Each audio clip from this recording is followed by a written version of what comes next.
গাজা থেকে কোনো ফিলিস্তিনিকে উচ্ছেদ করা হবে না, বরং বসবাসের জন্য গাজাকে আরও আধুনিকায়ন, পুনর্গঠন করা হবে। পুনর্গঠন শেষ না হওয়া পর্যন্ত গাজার ভেতরেই নিরাপদ এলাকা তৈরি করে ফিলিস্তিনিদের থাকতে দেওয়া হবে। গাজায় থাকবে নতুন প্রশাসন, যেখানে হামাস বা ফিলিস্তিনি কর্তৃপক্ষের নিয়ন্ত্রণ থাকবে না।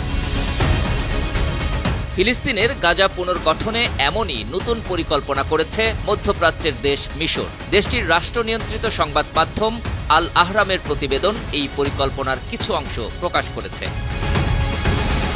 দীর্ঘ 18 মাস পর মিশর সৌদি আরবের চেষ্টায় গাজায় হামাস ও ইসরায়েলের মধ্যে যুদ্ধবিরতি চুক্তি হয়। এরপরই গাজা দখল করে ফিলিস্তিনিদের উচ্ছেদ করে সেখানে নতুন পরিকল্পনা বাস্তবায়নের প্রস্তাব দেন মার্কিন প্রেসিডেন্ট ডোনাল্ড ট্রাম্প। প্রস্তাবে বলা হয়, গাজা পুনর্গঠনে তাদের সঙ্গে মধ্যপ্রাচ্যের অন্যান্য দেশও অংশ নিতে পারে, তবে যুক্তরাষ্ট্র গাজার মালিকানা এবং দখলে নিতে প্রতিশ্রুতিবদ্ধ। The US will take over the Gaza Strip and we will do a job with it too. ট্রাম্পের এই পরিকল্পনার বিরুদ্ধে সমালোচনা আর নিন্দার ঝড় শুরু হয় সারা বিশ্বে। জর্ডানের বাদশাহ দ্বিতীয় আবদুল্লাহ ও মিশরের প্রেসিডেন্ট আবদেল ফাত্তে আল সিসি প্রস্তাব সরাসরি প্রত্যাখ্যান করেন। মিশরের প্রেসিডেন্ট জানিয়ে দেন, গাজার পুনর্গঠনে তারা নতুন পরিকল্পনা বাস্তবায়ন করবে। এরই ধারাবাহিকতায় পরিকল্পনা তুলে ধরেছে মিশর। এতে মিশর স্পষ্ট করেছে, তারা গাজা থেকে ফিলিস্তিনিদের উচ্ছেদ করবে না, তাদেরকে রেখেই গাজা পুনর্গঠন করা হবে। মিশরের সাবেক সহকারী পররাষ্ট্রমন্ত্রী মোহাম্মদ হেজাজি বলেছেন, মিশরের লক্ষ্য হল উপত্যকার জনগণের মানবিক চাহিদা মেটানো। সে লক্ষ্যে পরিকল্পনা বাস্তবায়ন করে জনগণের খাদ্য, পানি, স্যানিটেশন এবং স্বাস্থ্যসেবা চাহিদা নিশ্চিত করা হবে। তিনি আরও বলেন, পরিকল্পনাটি স্থানীয় অর্থনীতিকে পুনরুজ্জীবিত করারও চেষ্টা করবে। গাজাকে ধ্বংসাত্মক আগ্রাসন থেকে পুনরুদ্ধার করে পুনর্গঠন করা হবে।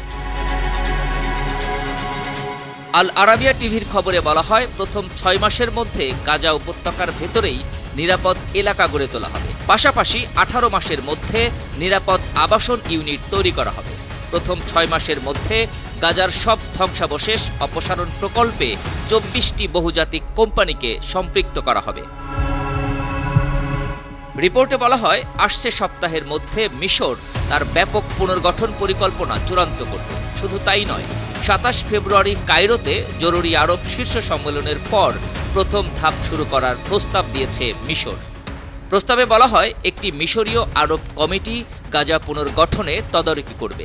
একটি আন্তর্জাতিক সম্মেলনের মাধ্যমে পুনর্গঠনের জন্য তহবিল সংগ্রহ করা হবে। মিশরের পরিকল্পনায় একটি নতুন ফিলিস্তিনি প্রশাসন গঠনের কথা বলা হয়েছে, যেটি হামাস বা ফিলিস্তিনি কর্তৃপক্ষের নিয়ন্ত্রণে থাকবে না। তার অংশ হিসেবে গাজায় একটি নিরাপত্তা বাহিনী গঠন করা হবে। এতে ফিলিস্তিনের নিরাপত্তা কর্মকর্তাদের পাশাপাশি মিশরীয় ও পশ্চিমা প্রশিক্ষিত বাহিনী অন্তর্ভুক্ত করা হতে পারে। এই পুনর্গঠন পরিকল্পনা নিয়ে ইউরোপীয় দেশগুলোর পাশাপাশি সৌদি আরব, কাতার ও সংযুক্ত আরব আমিরাতের সঙ্গে আলোচনা করছে মিশর। আল আহরাত জানায়, ইতোমধ্যে ফ্রান্স ও জার্মানি মিশরের উদ্যোগকে সমর্থন জানিয়েছে। মিশরের president Abdel Fattah al CC এই পরিকল্পনা নিয়ে ফরাসি প্রেসিডেন্টের সঙ্গেও আলোচনা করেছেন। আসছে সপ্তাহে সৌদি আরবের রিয়াদে মিশর, কাতার, সংযুক্ত আরব আমিরাত, সৌদি আরব ও জর্ডানের কর্মকর্তারা এই বিষয়ে আলোচনা করবেন। আন্তর্জাতিক ডেস্ক, 52 টিভি।